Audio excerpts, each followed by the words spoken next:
authority are you doing these things? And who gave you this authority? Jesus said to them, I will also ask you one thing, which if you tell me, I will also tell you by what authority I do these things. The baptism of John was from what source? From heaven or from men? And they began reasoning among themselves, saying, if we say from heaven, he will say to us, then why did you not believe him? But if we say from men, we fear the people, for they all regard John as a prophet. And answering Jesus, they said, we do not know. He also said to them, neither will I tell you by what authority I do these things. But what do you think? A man had 2 sons, and he came to the first and said, son, go work today in the vineyard. And he answered, I will not. But afterward, he regretted it and went. The man came to the second and said the same thing. And he answered, I will, sir. But he did not go. Which of the 2 did the will of his father? They said, the first. Jesus said to them, truly I say to you, that the tax collectors and prostitutes will get into the kingdom of God before you. For John came to you in the way of righteousness, and you did not believe him. But the tax collectors and prostitutes did believe him. And you, seeing this, did not even feel remorse afterwards so as to believe him. Listen to another parable. There was a landowner who planted a vineyard and put a wall around it and dug a winepress in it and built a tower and rented it out to vine growers and went on a journey. When the harvest time approached, he sent his slaves to the vine growers to receive his produce. The vine growers took his slaves and beat one, killed another, and stoned a third. Again, he sent another group of slaves, larger than the first, and they did the same thing to them. But afterward, he sent his son to them, saying, they will respect my son. But when the vine growers saw the son, they said among themselves, this is the heir. Come, let us kill him and seize his inheritance. They took him and threw him out of the vineyard and killed him. Therefore, when the owner of the vineyard comes, what will he do to those vine growers? They said to him, he will bring those wretches to a wretched end, and will rent out the vineyard to other vine growers who will pay him the proceeds at the proper seasons. Jesus said to them, did you never read in the scriptures, the stone which the builders rejected, this became the chief cornerstone. This came out from the Lord, and it is marvelous in your eyes. Therefore I say to you, the kingdom of God will be taken away from you and given to a people, producing the fruit of it. And he who falls on this stone will be broken to pieces, but on whomever it falls, it will scatter him like dust. When the chief priests and the Pharisees heard his parables, they understood what he was speaking about. Then, when they sought to seize him, they feared the people, because they considered him to be a prophet.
suddenly brought to life when I met you.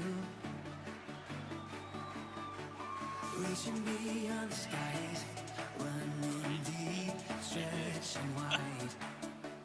Perfect love realized here with you. Come on now. Now this love is for real. You will never let go, never let go. Oh, and it's more than just words. Love beyond my control, out of control. What's up? This is real love. This is real love. Say this is real love. This is real love. Oh.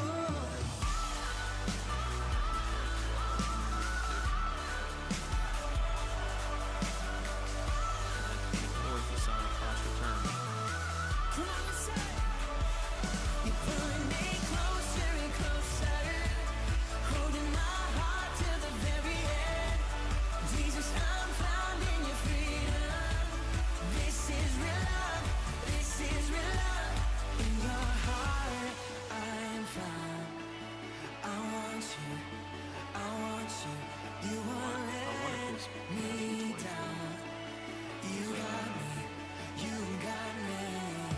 No time is for real. You will never let go. Never let go. Oh, and it's more than just words. Love beyond my control. Out of control. You're pulling me closer and closer, holding my heart to the very end. Jesus, I'm found in your freedom. This is real love. This is real love. Oh.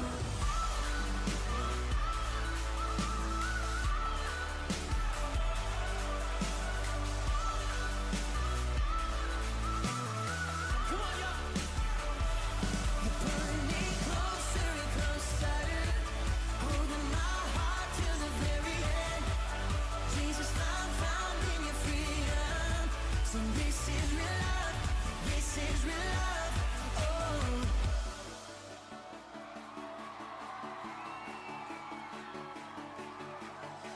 Staring into your eyes makes my heart come alive. Suddenly brought to life when I met you. 1, 2, 3, jump! This is real love. This is real love. This is real love. This is real love. Oh.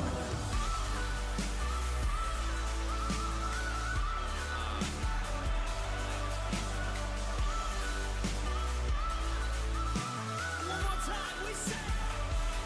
You're pulling me closer and closer, holding my heart to the very end.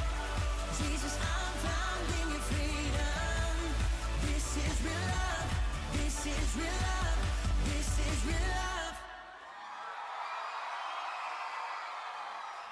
Good morning, everybody. We're so glad you're here with us. Let's put our hands together.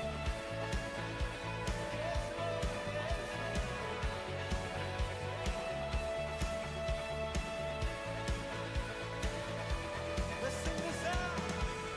Hearts rejoicing, breaking silence. You are my God alone. Time to stand. Matthew 23, episode Tuesday. Episode Tuesday. Episode Tuesday. Matthew 23, 1 through 24. Then Jesus spoke to the crowds and to his disciples, saying, The scribes and the Pharisees have seated themselves in the chair of Moses. Therefore, all that they tell you, do and observe, but do not do according to their deeds. For they say things and do not do them.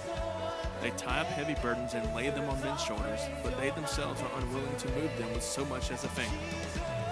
But they do all their deeds to be noticed by men, for they broaden their phylacteries and lengthen the tassels of their garments.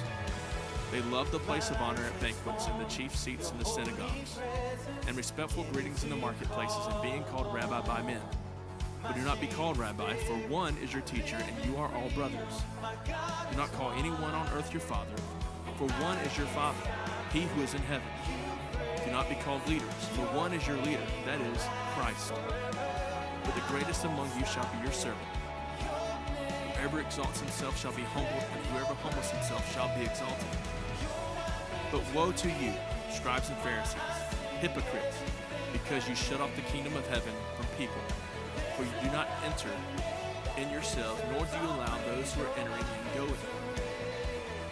Woe to you, scribes and Pharisees, hypocrites, because you devour widows' houses, and for a pretense you make long prayers.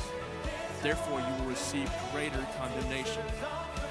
Woe to you, scribes and Pharisees, hypocrites, because you travel around on sea and land to make one proselyte. And when he becomes one, you make him twice as much a son of hell as yourselves. Woe to you, blind guides, who say, whoever swears by the temple, that is nothing, but whoever swears by the gold of the temple is obligated. You fools and blind men, which is more important, the gold or the temple that sanctified the gold? And whoever swears by the altar, that is nothing, but whoever swears by the offering on it, he is obligated. You blind men, which is more important, the offering or the altar that sanctifies the offering? Therefore, whoever swears by the altar, swears both by the altar and by everything on it. And whoever swears by the temple, swears both by the temple and by him who dwells within it. And whoever swears by heaven, swears both by the throne of God and by him who sits upon it. Woe to you, scribes and Pharisees, hypocrites, for you tithe mint and dill and cumin, and have neglected the weightier provisions of the law, justice and mercy and faithfulness. But these are the things you should have done without neglecting the others. You blind guides who strain out a gnat and swallow a camel.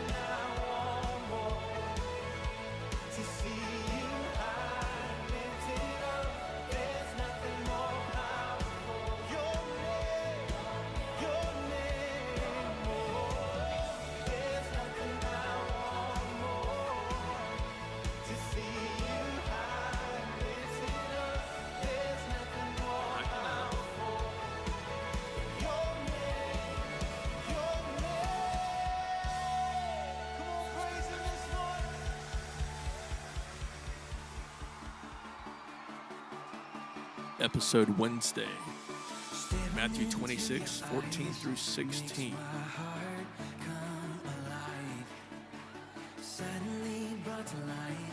Then one of the 12, named Judas Iscariot, went to the chief priests and said, "What are you willing to give me to betray him to you?" They weighted out 30 pieces of silver to him. From then on, he began looking for a good opportunity to betray Jesus. Now this love is for real, you will never let go, never let go. Oh, and it's more than just words, love beyond my control, out of control. It's a long one, but it's easy reading. This is real love, this is real love. Say this is real love, this is real love.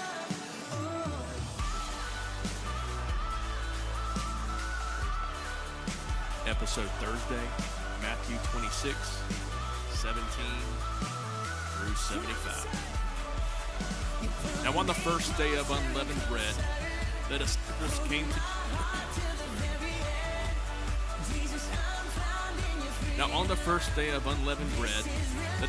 came to Jesus and asked, "Where do you want us to prepare for you to eat the Passover?"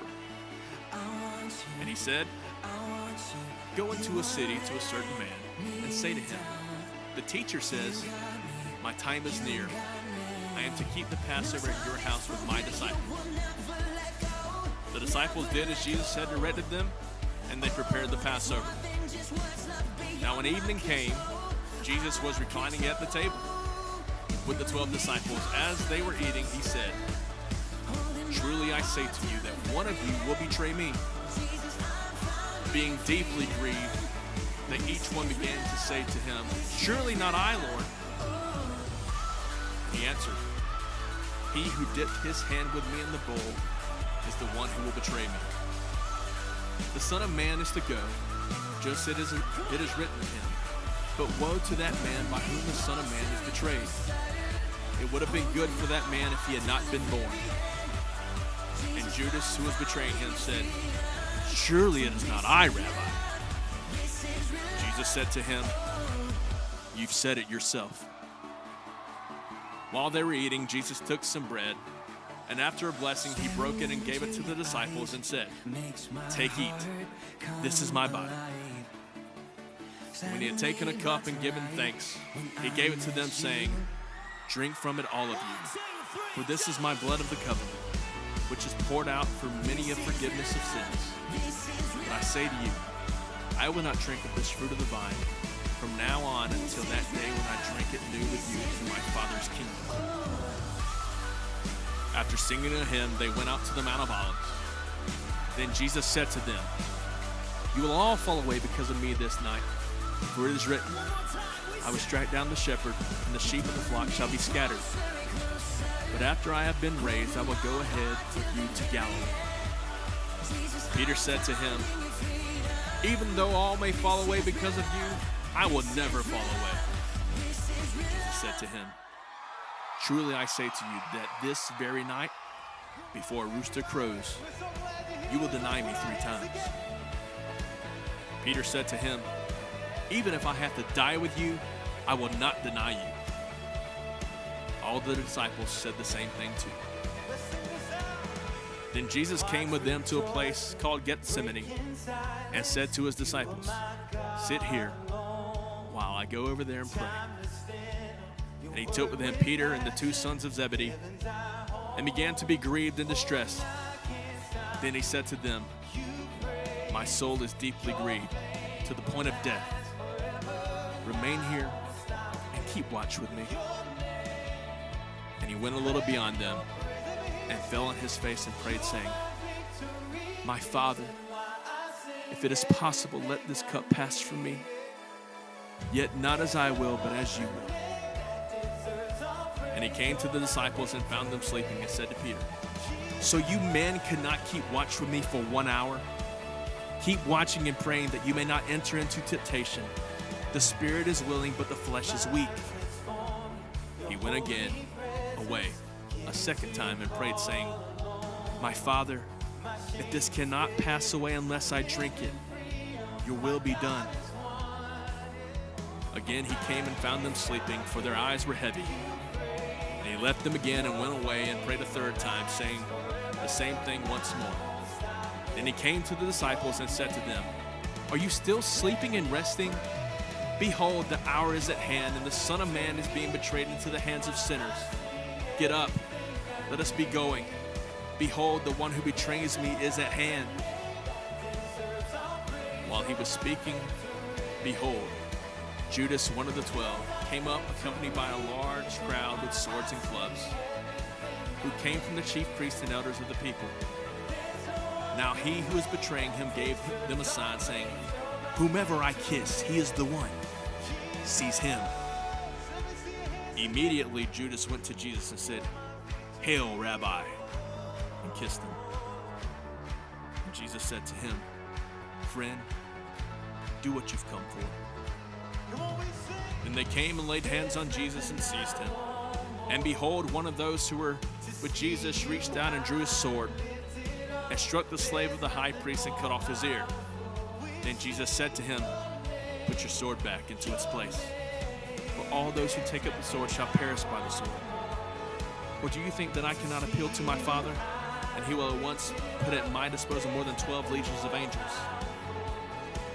How then will the scriptures be fulfilled which say that it must happen this way?"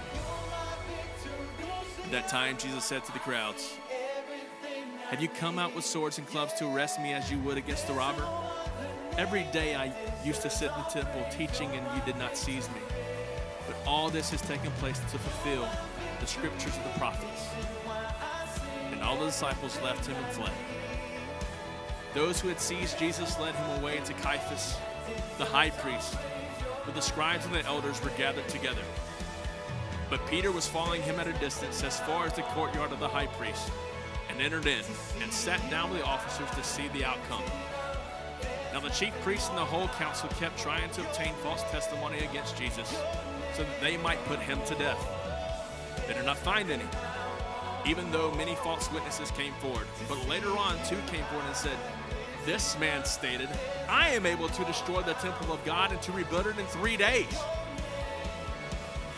The high priest stood up and said to him, "Do you not answer? What is it that these men are testifying against you?" But Jesus kept silent. And the high priest said to him, "I adjure you by the living God, that you tell us whether you are the Christ, the Son of God." Jesus said to him, "You've said it yourself.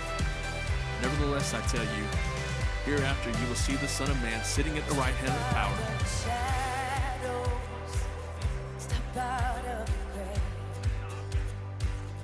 break into the wild, and don't be afraid.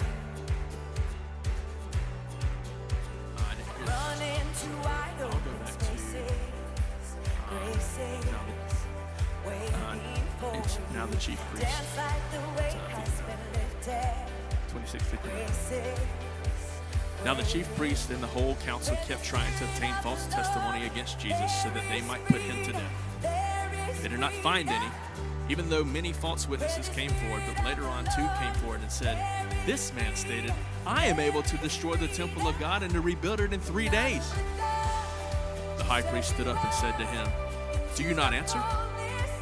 What is it that these men are testifying against you?" But Jesus kept silent. And the high priest said to him, "I adjure you by the living God that you tell us whether you are the Christ, the Son of God." Jesus said to him, "You've said it yourself. Nevertheless, I tell you." 64. Jesus said to him, "You have said it yourself. Nevertheless, I tell you, hereafter you will see the Son of Man sitting at the right hand of power and coming on the clouds of heaven." Then the high priest tore his robes and said, "He has blasphemed. What further need do we have of witnesses? Behold, you have now heard the blasphemy. What do you think?" They answered, "He deserves death." Then they spat in his face and beat him with their fists. And others slapped him and said, "Prophesy to us, you Christ. What is the one who hit you?" Then they spat in his face and beat him with their fists. And others slapped him and said, "Prophesy to us, you Christ. Who is the one who hit you?" Now Peter was sitting outside in the courtyard, and a servant girl came to him and said, "You too were with Jesus the Galilean." But he denied it before them all, saying, "I do not know what you are talking about." When he had gone out to the gateway, another servant girl saw him and said to those who were there, "This man was with Jesus of Nazareth." And he denied it again with an oath, "I do not know the man." A little later, the bystanders came up and said to Peter, "Surely you too are one of them, for even the way you talk gives you away." Then he began to curse and swear, "I do not know the man." And immediately a rooster crowed. And Peter remembered the word which Jesus had said, "Before a rooster crows, you will deny me 3 times." And he went out and wept bitterly.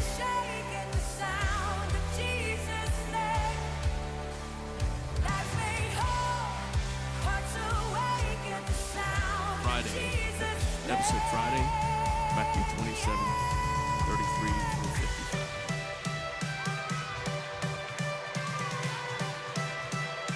And when they came to a place called Golgotha, which means place of a skull, they gave him wine to drink mixed with gall, and after tasting it, he was unwilling to drink. And when they had crucified him, they divided up his garments among themselves by casting lots. And sitting down, they began to keep watch over him there. And above his head they put up a charge against him which read, "This is Jesus, the King of the Jews." At that time 2 robbers were crucified with him, one on the right and one on the left. And those passing by were hurling abuse at him, wagging their heads and saying, "You who are going to destroy the temple and rebuild it in 3 days, save yourself. If you are the Son of God, come down from the cross." In the same way the chief priests also, along with the scribes and elders, were mocking him and saying, "He saved others. He cannot save himself. He is the King of Israel. Let him now come down from the cross that we believe in him. He trusts in God. Let God rescue him now, if he delights in him, for he said, 'I am the Son of God.'" Come on. The The robbers who had been crucified with him were also insulting him with the same words. Now from the 6th hour, darkness fell upon the land until the 9th hour. About the 9th hour, Jesus cried out with a loud voice, saying,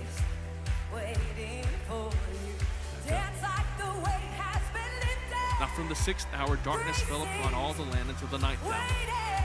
About the 9th hour, Jesus cried out with a loud voice, saying, Eli, Eli, lama sabachthani. That is, my God, why have you forsaken me?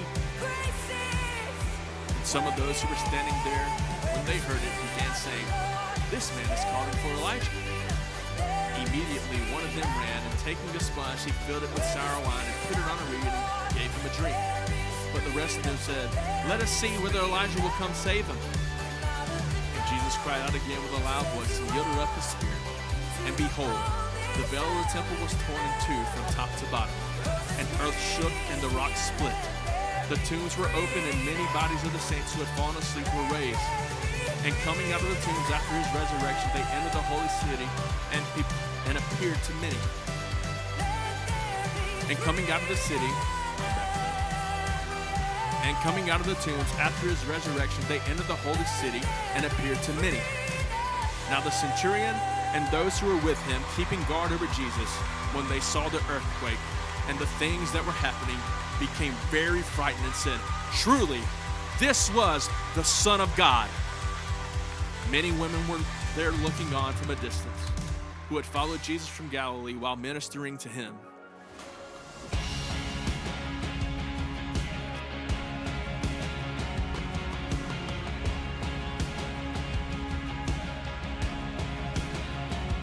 Many women were there looking on from a distance, who had followed Jesus from Galilee while ministering to him.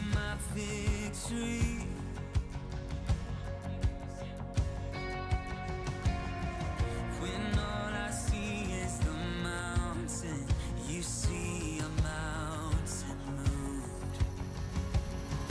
And as I walk through the shadow, So you want me to do your love just scripture? surrounds me. Okay.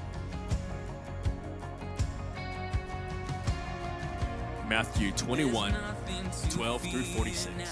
For I am safe with you. Matthew 23, 1 through So when I fight on my knees, I think you're right. with my head lifted high. No, 22. Oh God, the No. battle belongs 24. to you. Matthew 23, 1 through 24. Lay at your feet, I'll sing through the night. Matthew 26, 14 through 16. Matthew 26, 17 through 75. And if you are Matthew 27, for me, 33 through 55. against me, yeah. For Jesus, there's nothing impossible for you. When all I see are the exits, you see the beauty. Thank you, God. When all I see is the cross, God, you see the empty tomb. So when I fight on my knees with my head lifted high. Oh God, the battle belongs to you, and every fear I lay at your feet. I'll sing through the night. Oh God, the battle belongs to you. Almighty fortress, you go before us. Nothing can stand against the power of our God. You shine in the shadow, you win every battle. Nothing can stand against the power of our God. In almighty fortress, you go before us. Nothing can stand against the power of our God. You shine in the shadow,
is waiting for you. Dance like the weight has been lifted. Grace is waiting. Where the Spirit of the Lord is, there is freedom. There is freedom. Where the Spirit of the Lord is, there is freedom. There is freedom. Come out of the dark, just as you are, into the fullness of His love. Oh, the Spirit is here, let there be freedom.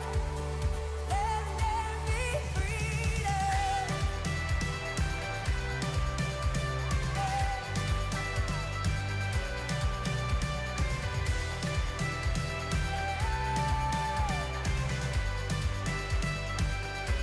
All of the burdens, bring all of the scars.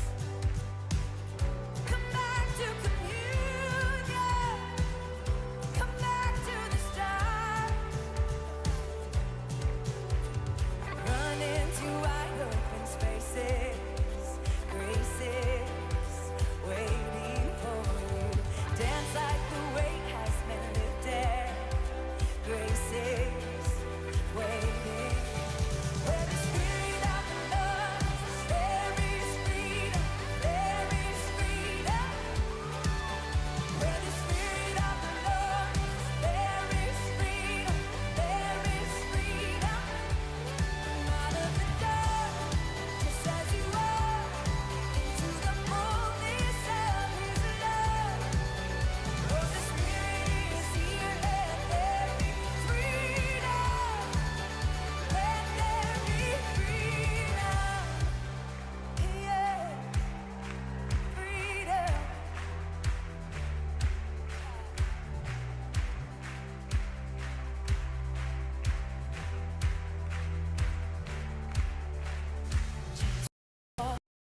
Prison shade, Jesus lives made to wait in Jesus' name. Chains will fall, prison shake at the sound of Jesus' name. Lives made whole, hearts awake at the sound of Jesus' name. Yeah.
skies makes my heart come alive. Suddenly brought to life when I met you. Reaching beyond the skies, running deep, stretching wide. Perfect love realized here with you. Come on now. Now this love is for real. You will never let go, never let go. Oh, and it's more than just words. Love beyond my control, out of control. Hands up.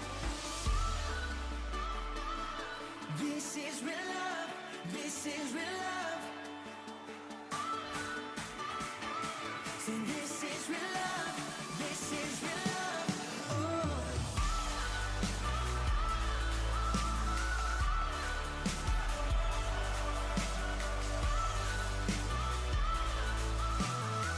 Come on and say, you're pulling me closer and closer, holding my heart till the very end.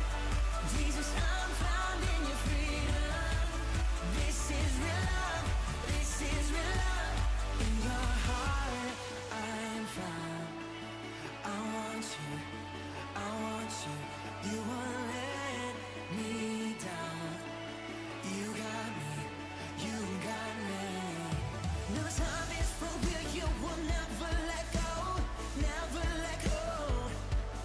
Oh, and it's more than just words. Love beyond my control. Out of control. Me closer. Holding my heart to the end. I'm found in your freedom. This is real love. This is real love. Oh.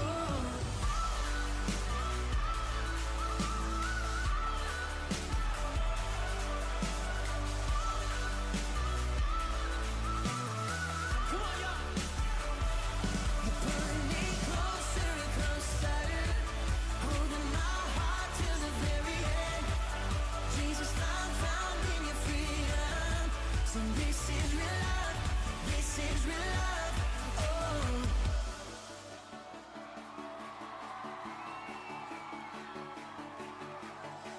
Staring into your eyes makes my heart come alive.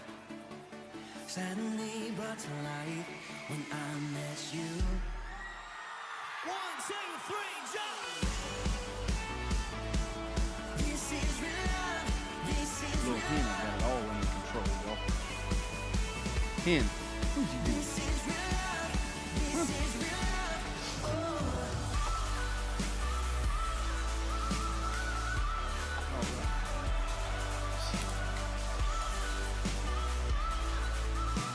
All right. One time we say, you're pulling me closer and closer, Hey, lobby rats, holding my heart lobby lizards.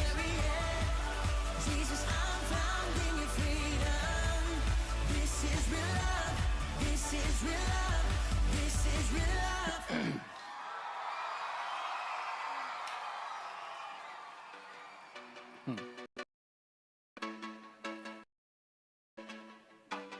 Hey, PC. Will you turn the music off for me?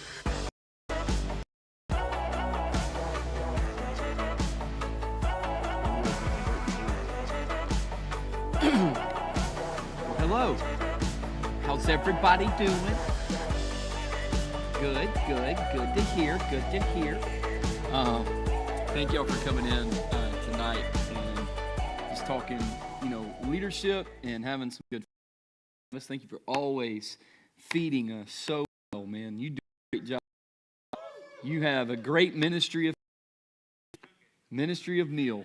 It's great. Don't worry about that. It's so good, man. Tonight was the first time I'd had bobs. Those bobs are good, man. Those things are great. Thank y'all. Thank you for taking some time tonight, about an hour and a half, to come and hang out, talk leadership. So last time we talked, I'm trying to think, is there anything we need to update before we get into Easter and services? No. So we've been last time we talked about adding a third experience, and so we've been talking about that. So we'll do that in a minute before. And this, I cannot wait. Let's go! I'm so excited for Easter. It is so I am legitimately pumped, man. I am pumped about the message, the balance act of the illustration we're gonna have. It's gonna be so good. It's gonna be so fun. I'm pumped about the worship. It's just kids, like all of it. I'm just so excited. I know I'm gonna get asked this question because I've already been asked it. What am I expecting this weekend? I'm expecting over 1,000. I don't know what to expect per service. So we're just going to go, man. We're going to go, and we're going to do it. We're going to go hard, and we're going to do what we do, and we're going to do it with excellence, and we're going to serve God in the process, and He's up. He's on the hook for whatever happens, right? So we'll just do what we do well and watch Him change lives. I am praying. I have been praying and believing for 1,000. We have never broken 1,000. At Radiate. We've never hit that 4 digits. And so I'm praying and believing hard that we're going to this Easter. I don't remember to last year, so there's nothing to really compare it against. And, it's still pandemic. So we'll see. To me, I said, I'm hoping this Easter is going to be big because nobody got to experience Easter to its fullest last year. Maybe people are going to be like to this year, and then we'll get into this again in a minute, but I'm just praying and believing that the summer is not going to be that low. We're not going to experience a summer slump because everybody's been having summer for the past year and a half. So that's what we're hoping for, right? But that's what we're going to believe, and that's what we're going to pray for. Is there any questions about this weekend at all? Any questions, comments, thoughts about Easter? This is the moment to ask right now. All right, we got it all figured out. Yes, ma'am.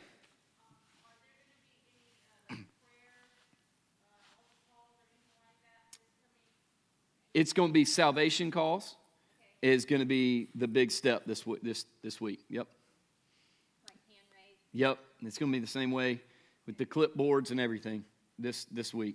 So, and moving forward, just this will probably help moving forward. Anytime we have a Christmas or an Easter like that, that's what I focus on is salvation. It's always pushed to salvation in that. And we follow what we about baptism, because baptism is coming up the last Sunday in April. And so we are baptized for the first time in a year. I cannot believe that. I hate saying that. And that we're like we about 3 times. We're like set in now. So I got something on my hat. So we're going to go that route the end of April. Okay? I do kind of have like a thought. Yes. Even though like you're my husband, but I might can get some feedback from someone else too on this. So I don't know why I have this feeling that the 11 o'clock is going to be busting. Okay.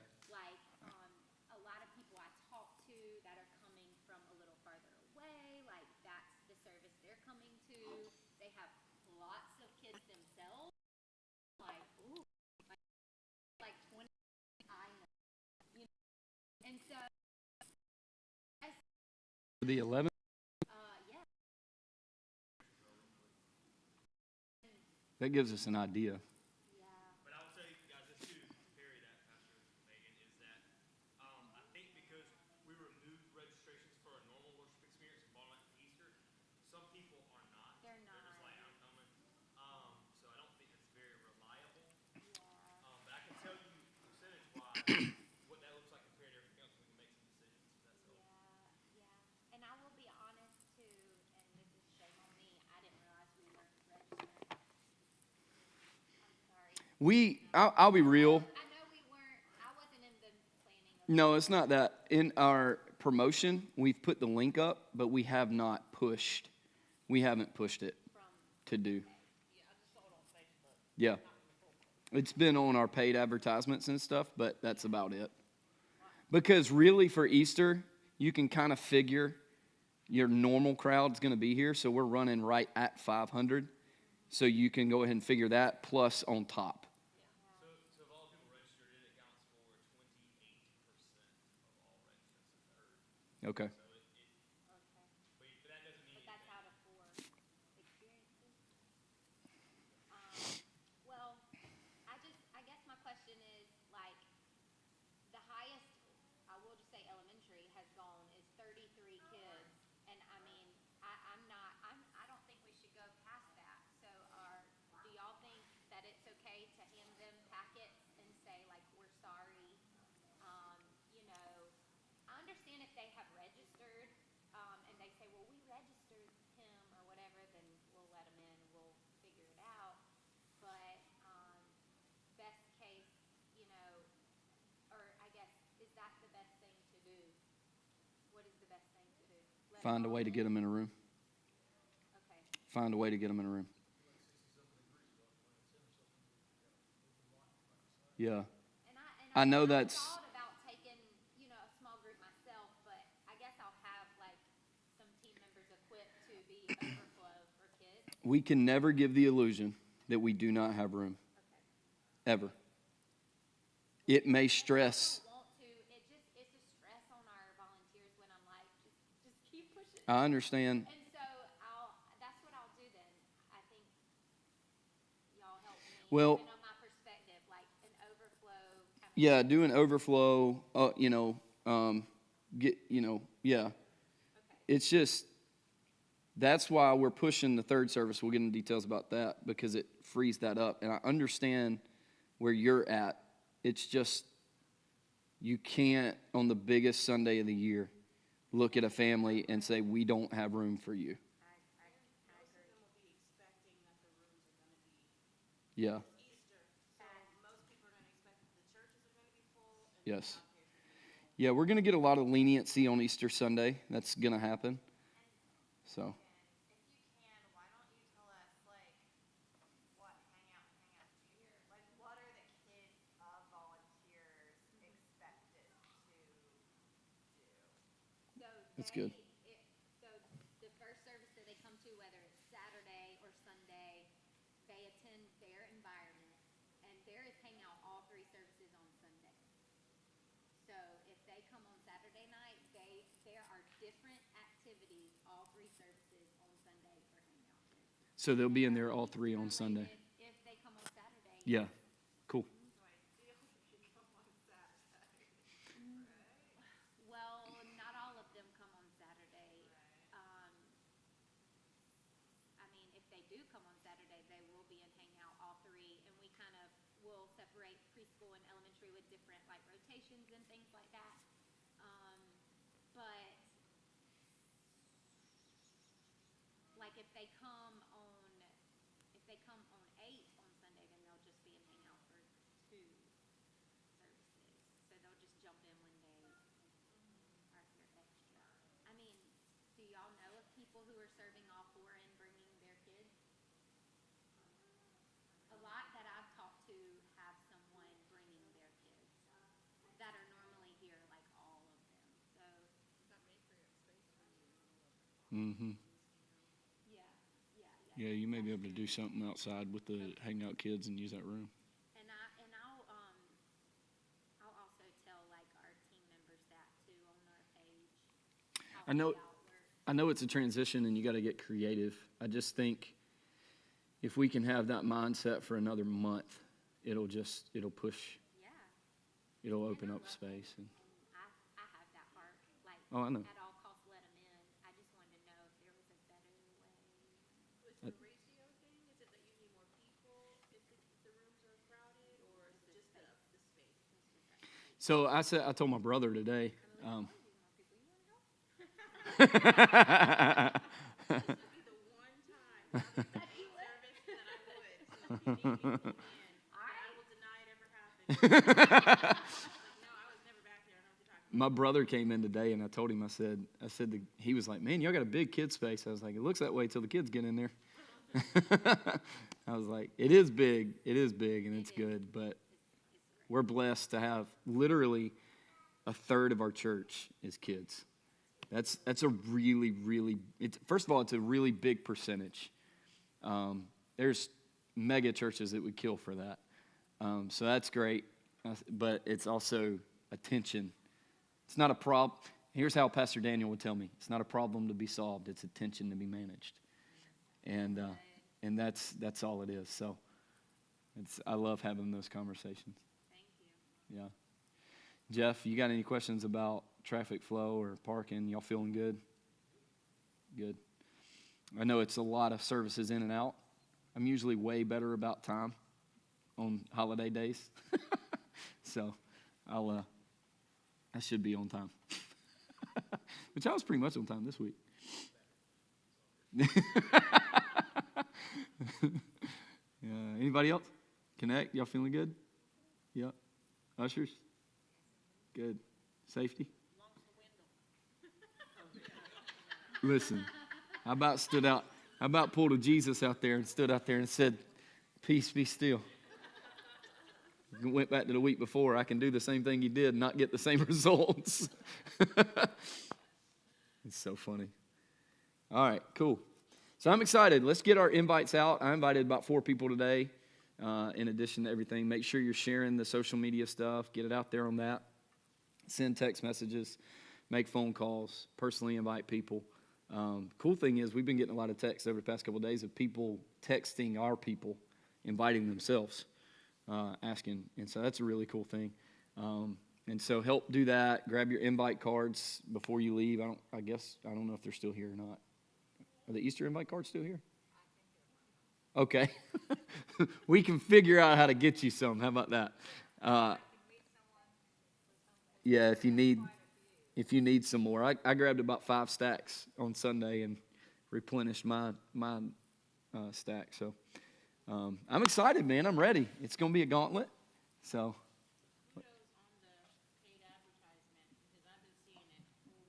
Great. Awesome. Thank you.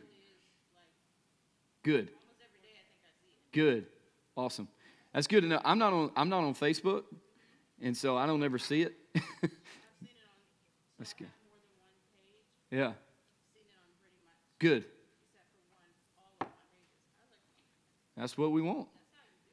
A guy texted me a screenshot one time. He was watching a video, and it popped up in the middle of his video. So that was pretty cool. Awesome. All right. So then, not only Easter, but May 2nd, we got our 3 services. Pastor Travis let you guys know about that last week. The delay on letting you guys know that is so here's where we're at. The 3 services, y'all know why we want to do that. I think everybody's in agreement of the vision behind it and the why behind it. We're going to go to May 2nd is the kickoff for that. I'm going to be very transparent with you in this room, and I will deny I ever said this if it gets out, okay? That's not true because I won't lie, but still. May 2nd makes me a little apprehensive. I really wanted to go April 11th, but I didn't want to do that to you guys. So I pushed it back so that we were all on the same page. Everybody was good after hearing you guys and having that conversation to May 2nd. Here's why May 2nd makes me apprehensive. You're going into the summer, and traditionally, summer is not a church growth month. It's June and July. Summer is vacation time. And people think that when the sun's out, the guns are out at the lake, not at the church. And so here's what I'm going to need from you. I'm going to be real. I'm going to be real honest with you.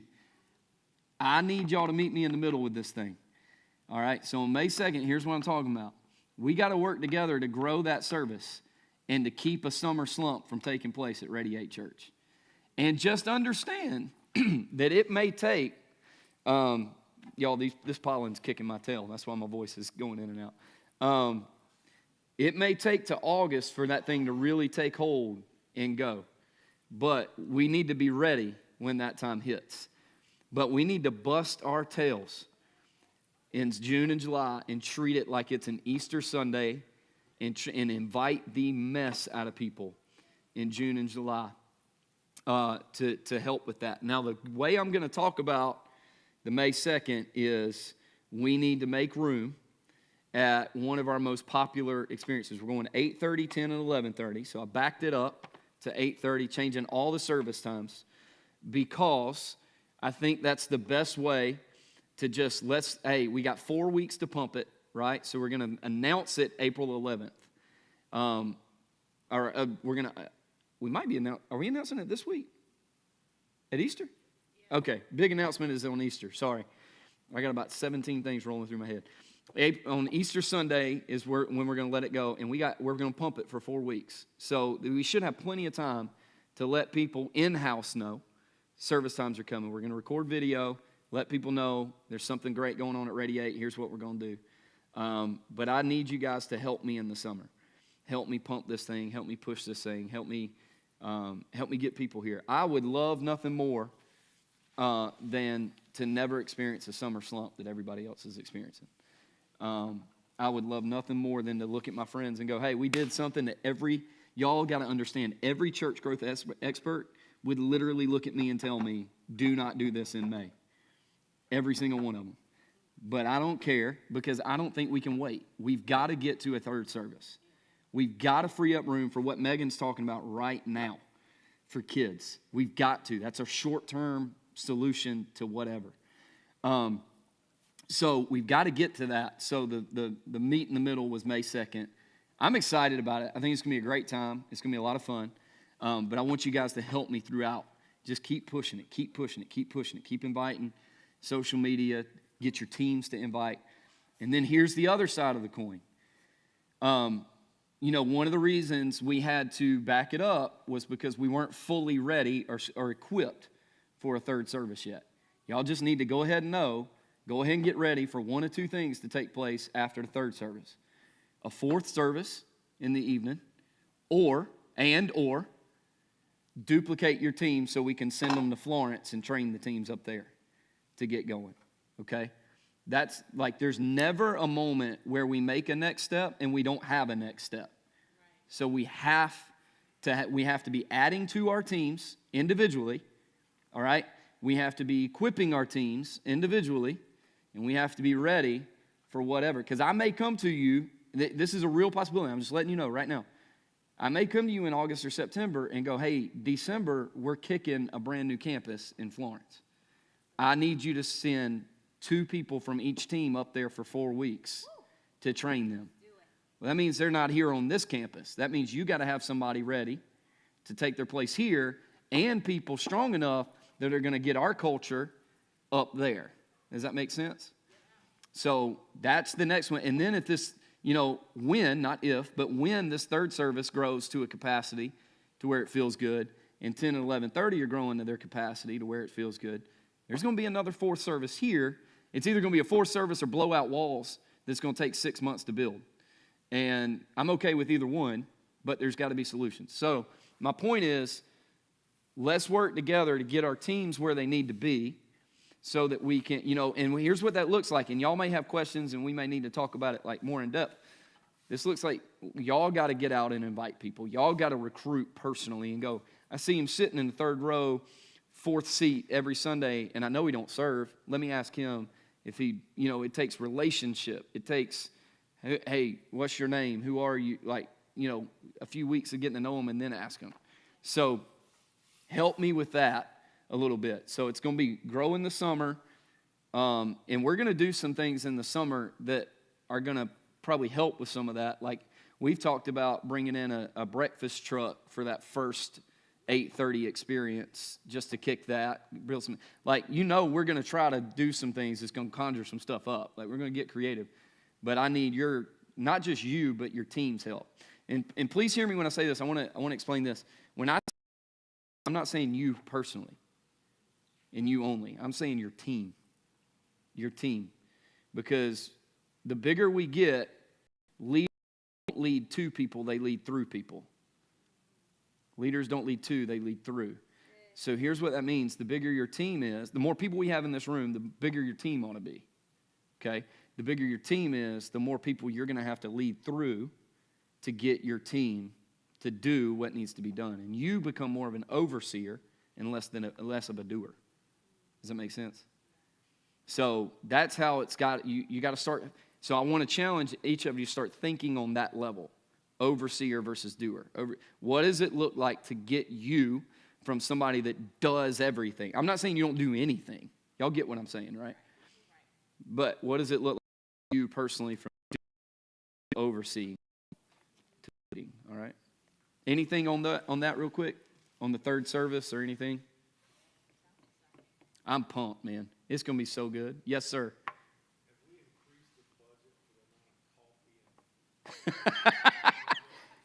We will, listen, staff meeting tomorrow, I'll bring up coffee.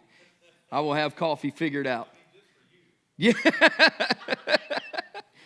Listen, I hadn't even the past 2 months, I hadn't drank a full cup of coffee before any service.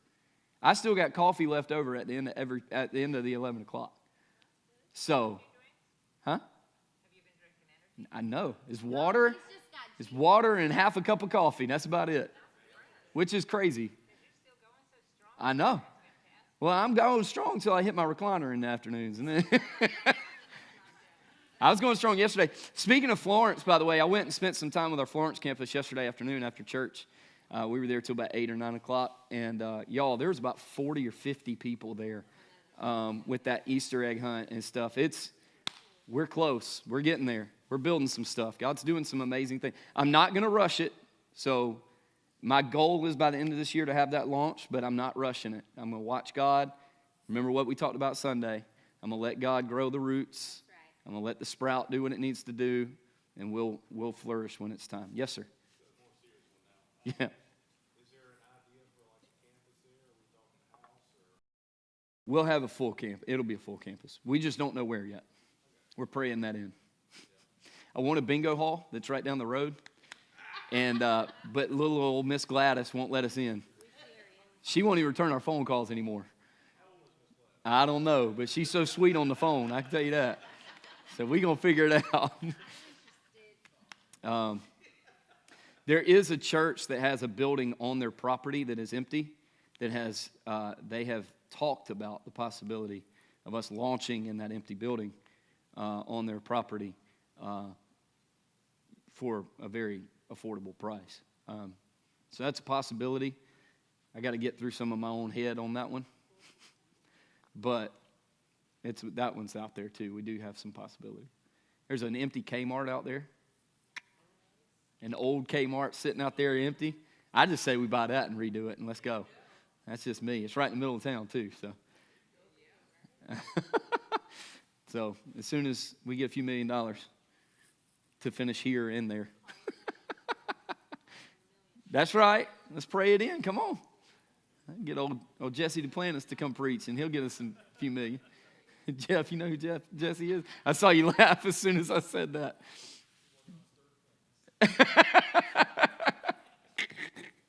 He sold it. No, never mind. I'm done. Any questions? Any comments about anything there? I want to make sure we're all on the same page. As they come up, don't hesitate to ask, guys. Let's make sure we're all on the same page. We're good. I'm excited. I'm pumped. I can't wait. Y'all, I love to preach, so I get to preach 3 times in a day. I'm ready for it.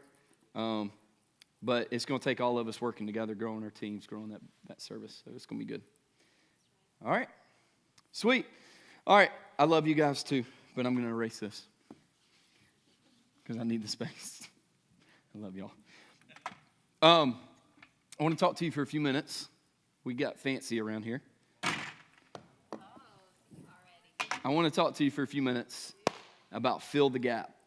Fill the gap. This is why tonight we're going to talk about why do we do what we do. I think the why is always more important than the what. I think the why is always more important than anything else that we could ever talk about. So please grab that as you lead your teams. Never lead with the what before the why. The why is always the most important. Why do you keep people safe on the safety team? Why is Connect Center important? You know, why is care important? Why are kids important? Why is it important to usher people with a smile and with joy and with, you know, that? Why is it important to park people with a smile and bring that energy? It's always important to lead with a why.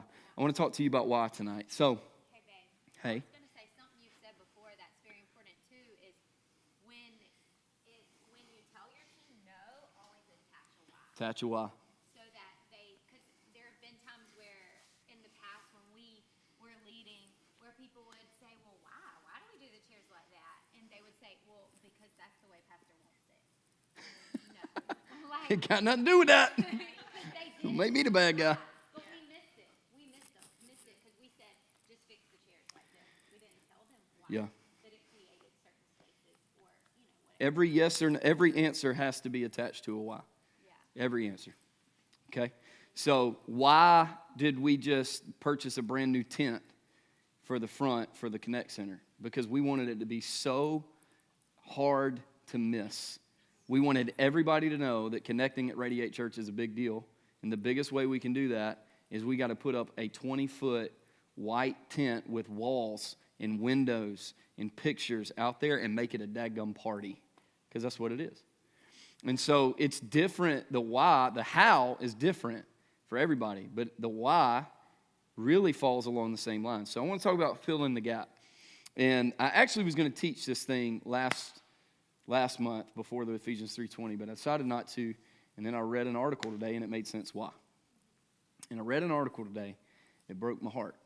I woke up to it in my Rowdy Reverends text messages. If y'all were here at the building dedication, my group of guys were sitting over there. We call ourselves Rowdy Reverends. Actually, one guy in the group calls us Rowdy Reverends. The rest of us do it to make fun of him. But it was an article, I think it was by Barna or Gallup, I can't remember. But for the first time in the history of America, a majority of Christians do not attend church. A majority of Americans do not attend church. For the first time ever. It's never happened before. They just figured this out. So what you see here is you see the trends. So in 1940, 73% of Americans attended. 1950, it went up to 76%, right? You could look at the numbers, you could look at the years, you could look at the dates and go, well, this happened and here's why, and this happened and here's why. It doesn't matter. 1960, 73%. 1970, 71. 1980, 71. So from 1940 to 1980, just in those 40 years, it kind of stayed right there, right, in the 70s. 1990, not bad, drops 3%, goes to 68% of Americans attending. Like that's pretty strong, that's pretty good, right? It's over half. 2000 drops 4%, goes down to 64%. We're still way above, right? We're still way up there. We're still doing good. 2010, 61%, drops 3% again. And then all of a sudden, boom, 2020. From 61% to 47%.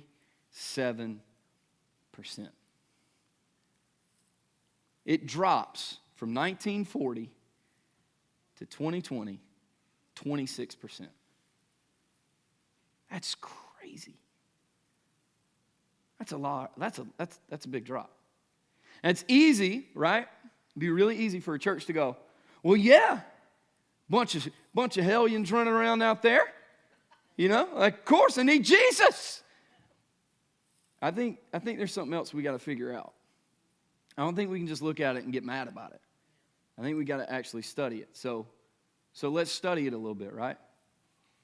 So in 1998 to 2000, 8% of people, 8% of Americans considered themselves completely non-religious.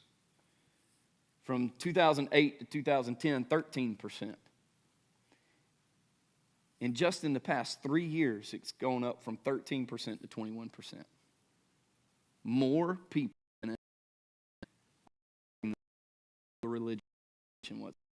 That's all religion.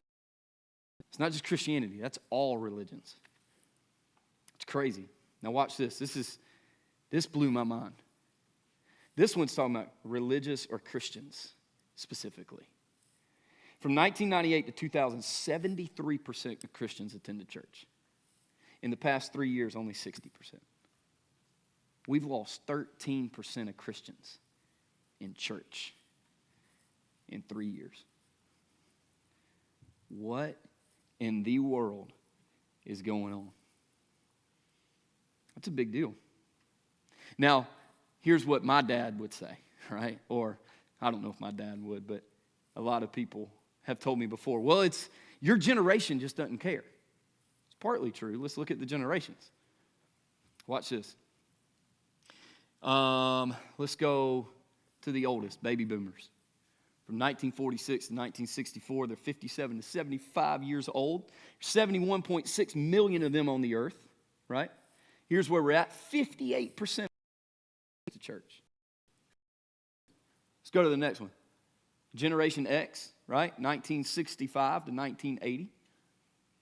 41 to 56 years old, there's 65.2 million on the earth, 50%. So 8% dropped in that generation attended church. Millennials, that's where I'm at. I'm a millennial. 1981 to 1996, 25 to 40 years old, 72.1. But watch that. The largest generation out of them all. 36%. Wow.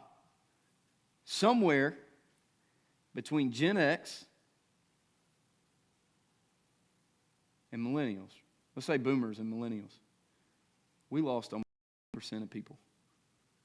22% to be exact. Wow. In Generation Z, which is current, this is where they're still tracking, 97 to 2015, 6 to 24 years old, they're following the exact same path as the millennial generation, 36%. It's a big deal, guys. It's a big deal. I don't think we can sit here and say there's not a problem with the church. This is why we do what we do. This is why I could look at Megan just now and very confidently say, no, we can't turn kids away. And I know that's not what you were asking, but this is why I can very confidently look like fine, then go to another church. Because as long as that's what we're going to do. Because I ain't married to a method. Please understand that. I'm married to the mission, the Great Commission. It breaks my heart that in 4 generations, we've lost 22% of Christians from church. Why is that important? What's our mission statement? Equipping and empowering people to live the life God what? Intends. What does that have to do with that? I don't think you can do that outside the connection of the local church. I know you can't do that outside of Jesus. I went this past week on Friday, Megan and I, we put off for a month getting a dishwasher, right? So we found a guy that sells overstocks. I went and bought a cheaper one because I'm a cheap guy. That's what I did. So I drove to Dalzell, South Carolina. Met with a guy named Steve. Walked into a metal Connex. And he had dishwashers in there and 9 million other things. It's crazy. Found a great one, brand new. Brand new, right? Walk in there, I meet little Steve. I meet little Steve. Chris knows little Steve. I met little Steve. I also met Big Steve. Big Steve is little Steve's dad. I had on my shirt from the school that says serve one, serve all, right? So I'm walking around. I got on a camouflage hat. He walks up to me and goes, you military? I said, no, sir, I'm not. And he said, you not? I saw your shirt. I was like, okay. I looked at him and said, I'm a pastor. He goes, oh, I try not to hold that against you. And I looked at him and I said, well, I'd appreciate that. I'd appreciate it. He said, I learned, y'all hear the words of this man. He's in this one. He's in the baby boomers. This man looked at me. He said, I learned a long time ago, pastors hold the big end of the stick and beat you with the rest of it. I said, well, I'd like to consider myself one of the good guys. I said, I ain't big enough to beat anybody, so he thought that was funny. And we got in a good minute. Kind of, that resonated with me whenever I saw this today. There's something out there, and I'm not saying we're doing anything wrong. It's just the gap is there. There's a gap, guys. There's a mission we're called to. We're not just here to meet on Sundays and have a good time, with rattle and a new building and all that. This right here is why we need 3 services. This right here is why we need another campus in Florence. This right here is why we're going to have to blow out walls. This right here is why we're going to have to raise millions of dollars to do something. This right here is why we got to serve our community. This right here is why we got to sponsor what we can sponsor, at schools and other ministries around. This right here is why we have to do what we have to do. Because it's not, watch this number isn't what's alarming to me. Because that means 47% are going to church. It's the gap between this number and this number. That's the alarming part. 53% aren't going anywhere. And according to data, don't have a care in the world to do it. This is the part of people that make up their own gospel and live it. This is the people that go, I don't have to live by what the Bible says as long as I pray to prayer in Vacation Bible School. That's got to change. That's not theology. That's feel-good Christianity. That's why we got to do what we got to do I hate this thing. Not this, that. That's why we got to fill the gap. And I got just a few things I want to talk to you about because there's something that hit me in a prayer meeting with Awaken Church, Our Church, Friendship Church, New Spring Church. I think that was the only churches present a month and a half ago. When we were meeting and we were praying, as I read the book of Nehemiah, we read a scripture in Nehemiah, and then we prayed. And I want to read to you. I got 6 things. I'm going to go quick because I see exactly what time it is. Nehemiah 1 through 4. I'm going to read these, and then we're going to go through 6 things. The words of Nehemiah, the son of Hakaliah. Now it happened in the month of Chislev in the 20th year while I was in Susa, the capital, that Hanani, one of my brothers, and some men from Judah came, and I asked them concerning the Jews who had escaped and survived the captivity about Jerusalem. So he was asking them, what state is Jerusalem currently in? Watch this. They said to me, the remnant there in the province who survived the captivity are in great distress and reproach. And the wall of Jerusalem is broken down, its gates are burned with fire. And when I heard these words, I sat down and I wept and I mourned for days. And I was fasting and praying before the God of heaven. Fill the gap. I want you to see this guy, Nehemiah, hears about what the place that Jerusalem's in, and the first thing he does is he breaks. He breaks. But he's not, watch this, yes, he was sad about the state of current Jerusalem. Do you know what he broke for? The gap. He broke, this hit me like a ton of bricks that day. He broke for the gap of what Jerusalem currently was as opposed to what Jerusalem could be. We had the first thing, if we're going to make progress in the gap, the first thing is we have to break for the gap. We have to break for the gap. We have to break. We have to hurt when we see that 53% for the first time in our lives, a majority of Americans don't attend church and have no religious affiliation. First time ever. That ought to break. That ought to break us. And if it doesn't break us, if it doesn't give us a righteous anger, if it doesn't give us a frustration, if it doesn't give us a drive to go, I need to do whatever in the heck I've got to do to reach more people because they need it more now than ever, then I ask you to resign your position. Because it ought to break us apart. And the reason I ask is because our spirit ought to be broken. Because we know the hope of Jesus. It makes me mad. That's how I deal with it. It makes me mad. It makes me mad enough to go, all right, if I need 7 Red Bulls to preach enough on Sunday, I'll do it.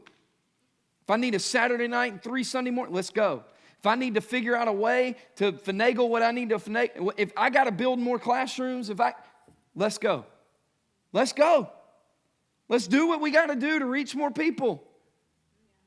It's not about my feeling, right? I'm in church. I know Jesus. I know what he can offer. I know what I'm living for. They don't. Let's bring them in. Take my seat. I'll stand up. Take mine. It ought to break us. Like at a deep level.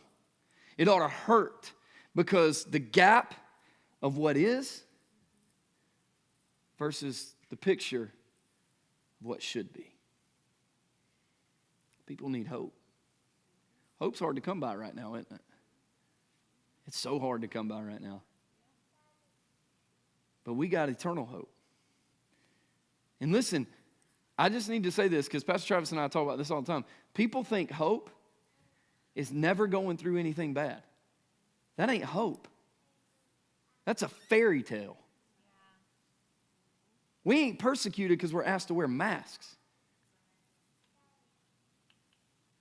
We know persecution when we get beheaded for loving Jesus. That's persecution, not a mask. Listen, if wearing a mask in church reaches this, give me a mask all day long. And I'm just using something that's a current event, right? Whatever it looks like. I don't know. Anything. I can't work this thing. Anything short of sin. Ow! Anything short of sin. To reach whoever we need to reach. We got to break for the gap. That's why invites are so important. Then if you read verses 5 and 6, he says this. He said, I beseech you, O Lord, God of heaven, the great and awesome God, who preserves the covenant and loving kindness for those who love him and keep his commandments. Verse 6. Let your ear be attentive and your eyes open to hear the prayer of your servant, which I'm praying before you now, day and night. Watch this. On behalf of the sons of Israel, your servants. He was praying for people that he had never met. Wow. He was praying for people that didn't even know how to pray. Confessing the sins of the sons of Israel. Watch this. Confessing the sins of people I'm not even connected to. I'm confessing their sin because they don't even know yet. Wow.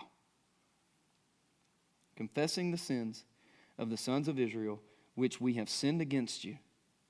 I and my Father's house have sinned. So we have to pray for break for the gap, and then 2, we have to pray for the gap. Man, do we pray for people before they ever walk in the door?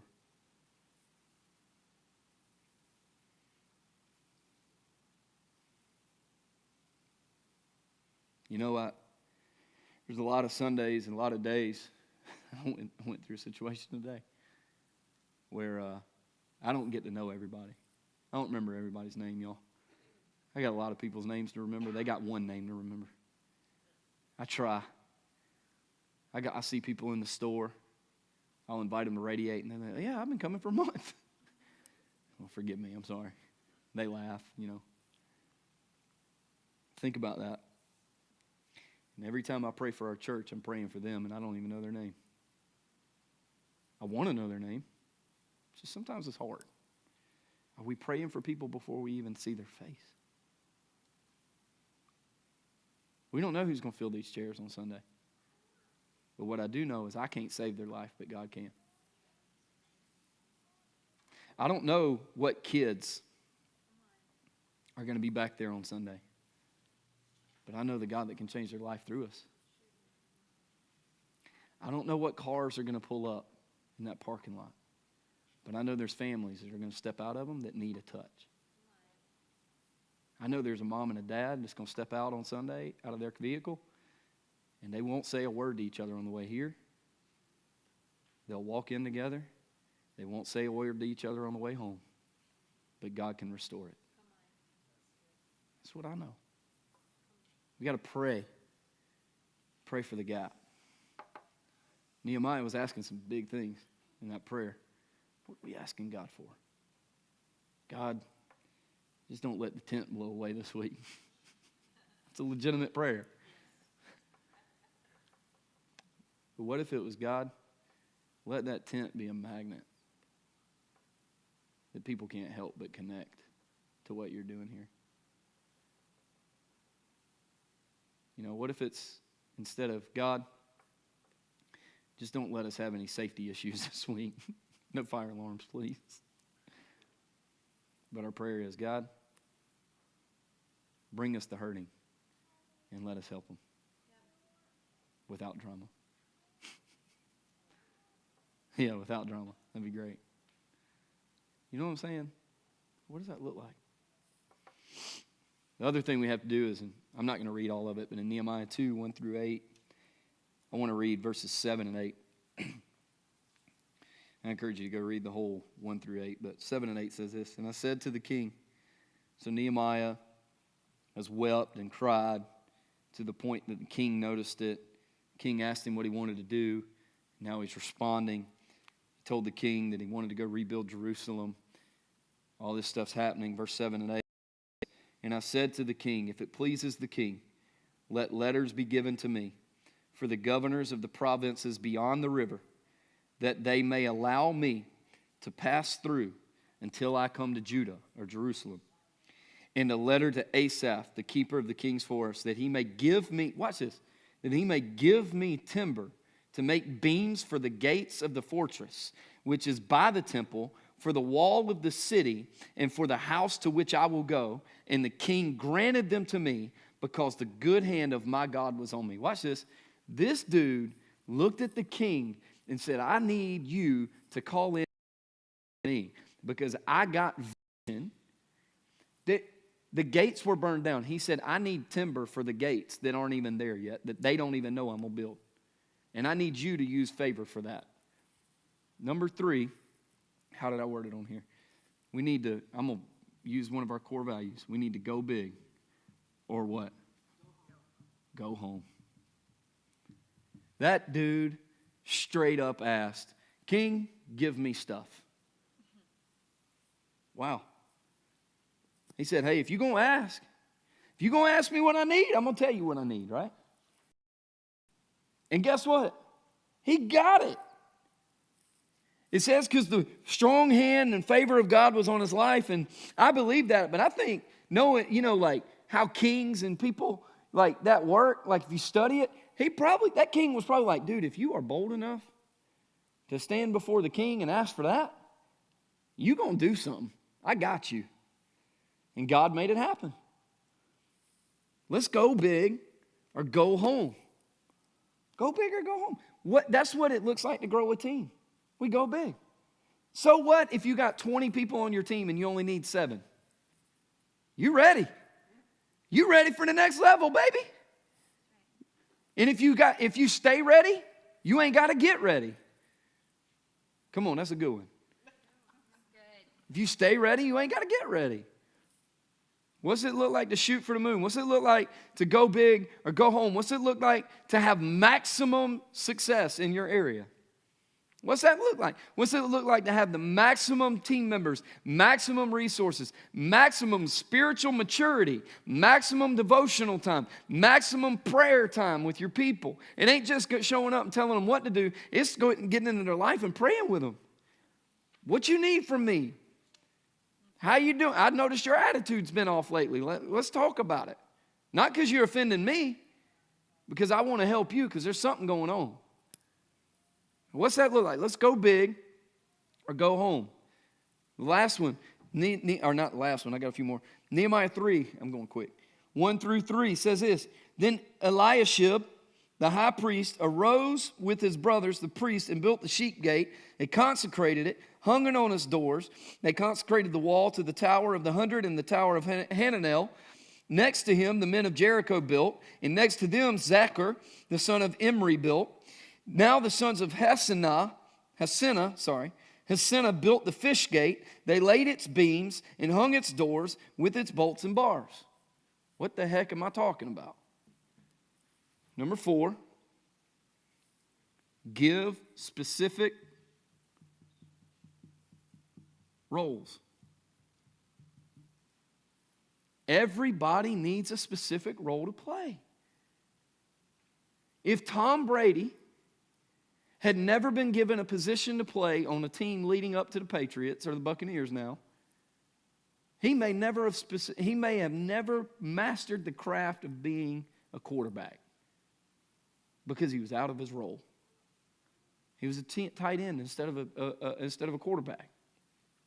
Everybody needs a specific role, a role that is clearly defined, a role with a why attached to it, that it matters.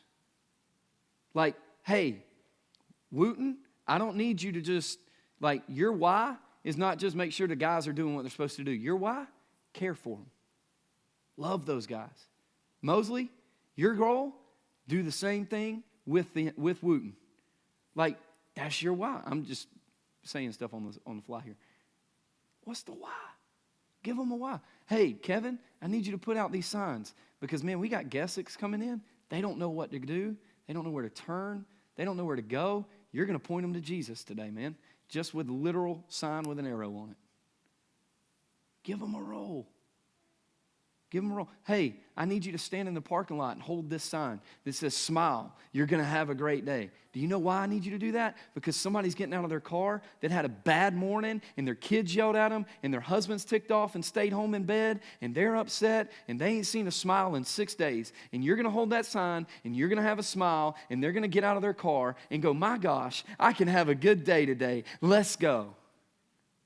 Hey, your job at the Connect Center, I need you to high five every person that walks through that door with energy. Don't huddle up with your friends and talk. High five people as they walk through the door because they need a high five and everybody needs to know that they're seen and cared for and loved. That's your goal. Hey, ushers, I need you to make sure that you're seating people as they walk in the door. And here's why. It's not just because people don't know where to sit. They'll find an empty seat by themselves. They need to know that they are individually cared for at this church because we love them and we see them and we love them no matter what. We want to take care of you. We don't want them touching a door handle at this church. Do you know why? It's not because of Corona. We didn't want to do it before that. We don't want them to touch a door handle because we want them to know we were prepared for you. Whoa, now everybody's there's your specified roles. Hey, we want, back there in Radiate Kids, when they check in, we want to smile, we want masks, we want to smile, and we want energy. And here's why. Because when they're dropping their kids off, it's probably been hectic getting them going. We want them to drop them off and know that they're going to have fun, that they're safe, and that they're secure back here, and they're going to learn about Jesus today. And we want their parents to come in here with a light heart and know everything's going to be all right as long as their kids are back there because we got them and we care. It's not, I just gave everybody a why in a minute and a half. Always attach why. Give specific. Proverbs 29:18, you've heard it. People without vision, where there is no vision, what? People perish. In fact, I love the part that says, where there is no restraint. I love that because that just means people do whatever the heck they want to do without vision.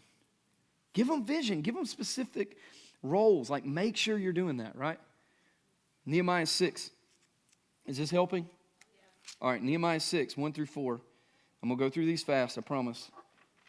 Now, when it was reported to Sanballat, Tobiah, to Geshem the Arab, and to the rest of our enemies that I had rebuilt the wall and that no breach remained in it, although at that time I had not set up the doors and its gates, then Sanballat and Geshem sent a message to me saying, come, let us meet together at Sheraphim.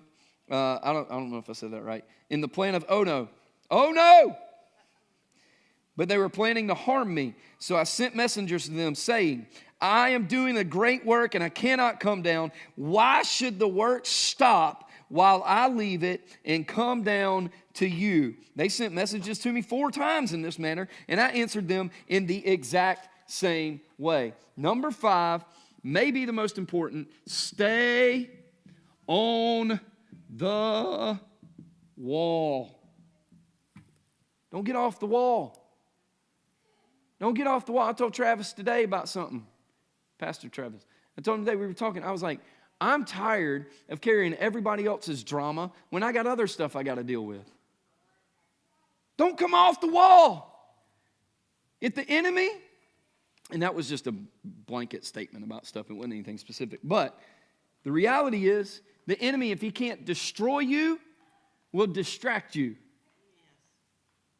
Stay on the wall. I love what Nehemiah said to Sanballat. I'm doing a great work. I can't come down. Why should the work stop? Watch this. While I leave it and come down to you. In other words, Nehemiah goes, you ain't worth my time, Bubba. I'm doing something that's going to change generations. And you want me to come and argue. Shut up. I'm not coming down off my wall. Listen to me. Watch this. Stay on your wall. What does that mean for you? Schedule your people. Build your team. Care for their soul. Make them better. Don't get caught up in everybody else's drama. Don't come off the wall. What do you need to do to lead your area well? And don't stop doing that. You know what I need to do to lead this church well? I need to read a lot. I need to pray a lot. I need to get around people that are reading a lot and praying a lot. And I need to know what God's telling me. And I need to preach, and I need to meet with you. Those are the things I don't need to quit doing. But everybody expects me to come down off the wall from doing those things to fix everybody else's problem. I'm not saying this about y'all, I'm saying in general. Right? The reality is, if I do that, the work has to stop when I'm not on the wall anymore. We don't have time. Again, I go right back. You know why we don't have time? 53%. We're in the Bible Belt. I don't care. 53%.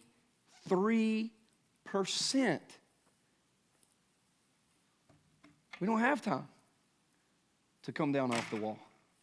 The last one. Think about this. When you come off the wall, watch this. Every time you say yes to something, you're saying no to something else. Think about that in leadership. That challenges me all the time. Last one. Chapter 6, verse 15 and 16. In case you can't tell, I love the book of Nehemiah. So the wall was completed on the 25th of the month Elul. Now watch this. In 52 days. Dude rebuilt the whole city in 52 days. Now watch this. Where am I at? 16. When all our enemies heard of it, and all the nations surrounding us saw it, they lost their confidence, for they recognized that this work had been accomplished with the help of our God. Number 6, celebrate. Celebrate. Every week, I'm going to challenge you. Every week, celebrate a win with your team. Celebrate a win. Celebrate a win. I don't care what it is. Hey guys, we kept the tent from blowing away today. Here's a win. Woo! We got it. Hey guys, we seated a packed house in 4 services this week for Easter. Woo! Hey guys, we parked. You know what would be great? I don't know if you can do this. I really don't.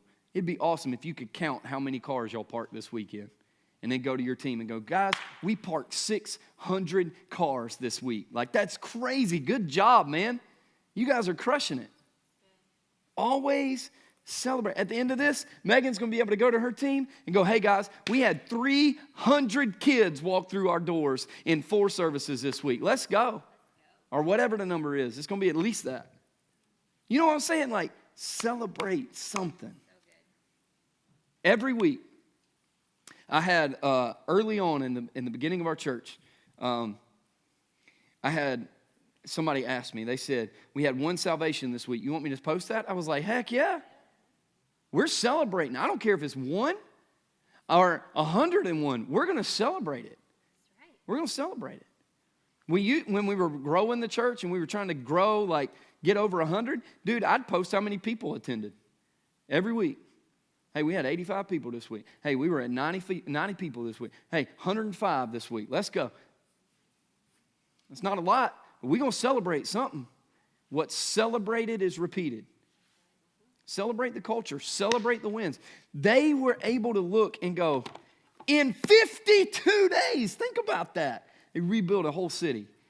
And because of that, everybody around them looked around and said, there ain't no way they could have done that except by God. That is my prayer, that people would look at Radiate Church and go, there's no way that they could have done that but by the hand of God. There's no way. I tell people the story sometimes of how we got this church, this building. There's no way that could have happened outside of the hand of God. There's no way. I had a guy call me today. Hey, for 3 years, y'all didn't break 80. What was the difference? What's happened now?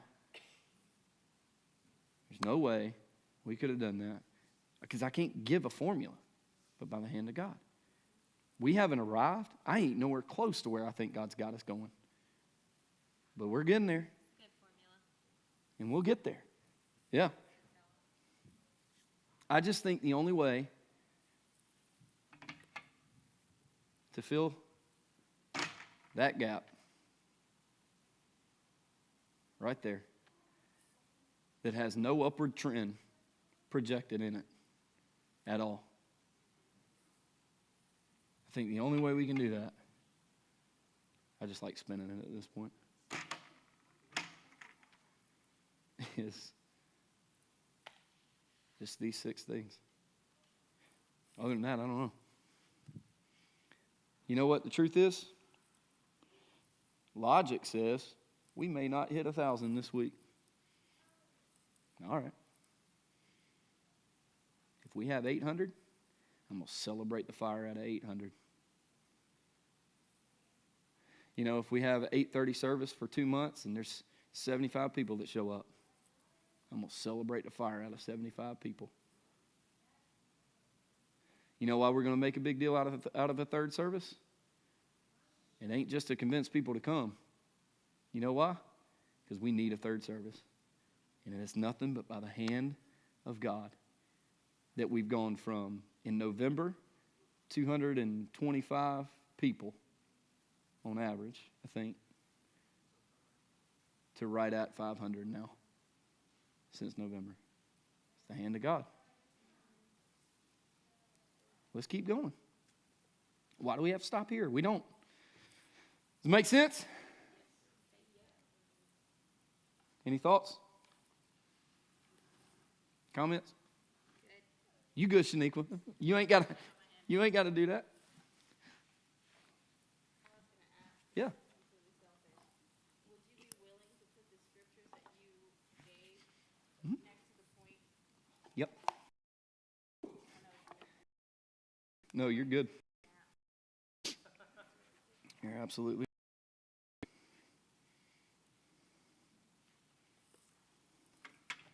Anything else?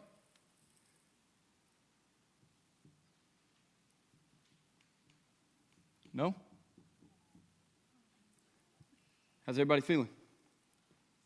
Y'all ready? Let's do it. Come on. Like I should. I'm ready to fill the gap. I'm ready to fill the gap. I want to be that church that fills the gap. Oh, yeah, good point. I want to be when people on a Sunday morning they want to go to church. I want them to first think about Radiate.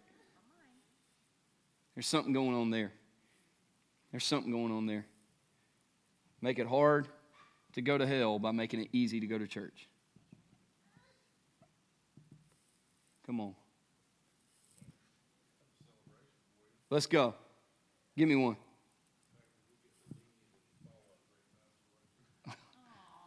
I love you. Thank you. Thank you. Dude, if it wasn't for Pastor Travis, Pastor Chris, Pastor Megan, there ain't nothing I could do, man. They make me look good. In all seriousness, I'll say thank you. I will take that moment and teach for a minute. They let me stay on the wall. And there's a lot of times they make me stay on the wall. I'll try to get off the wall a lot. I'm a very relational guy, so I'll get in people's business. Like, I just love people.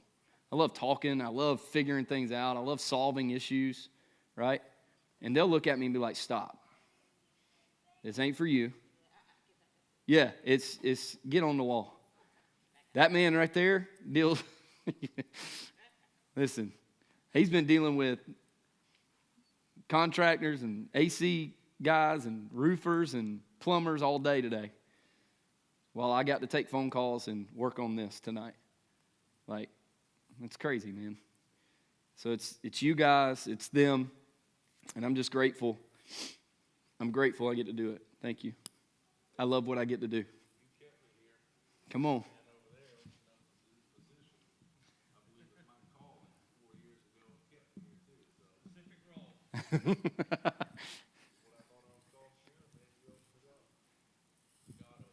That's right. And y'all kill it. Well, y'all do a great job. There you go. Uh-huh. Awesome. All right. Well, let me pray over you, and then we're going to get ready for Easter. And I keep dropping everything off that board. Let's do that. Let's pray together. Father, thank you. Thank you for who you are. Thank you for what we get to do, for calling us and using us to grow your kingdom and your church here on earth. And God, we're imperfect people that really love a perfect God. And we just thank you for grace and understanding in that. And God, I just pray right now your Spirit fill this room. Prep the room for this weekend as we celebrate not just an empty tomb, but the embrace of humanity. And the victory over sin, death, and separation. And God, we just honor you.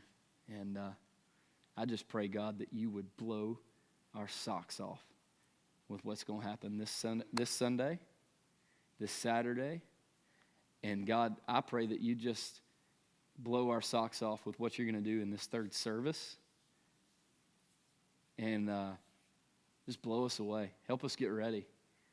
That people would look and go, only by the hand of God. And I just believe you're doing something special here. And I'm looking forward to over 1,000 people walking through the doors for Easter this week. I'm looking forward to over 100 people giving their lives to Jesus. And God, I can't wait. So thank you. Thank you for loving us like you do in your name. Amen. If there's any questions or anything, y'all ask them. Thank y'all for coming tonight. I kept you 11 minutes over. Crap. Sorry. But thank y'all for being here and serving like you do. Love y'all. Yeah. You don't want me to sing, buddy.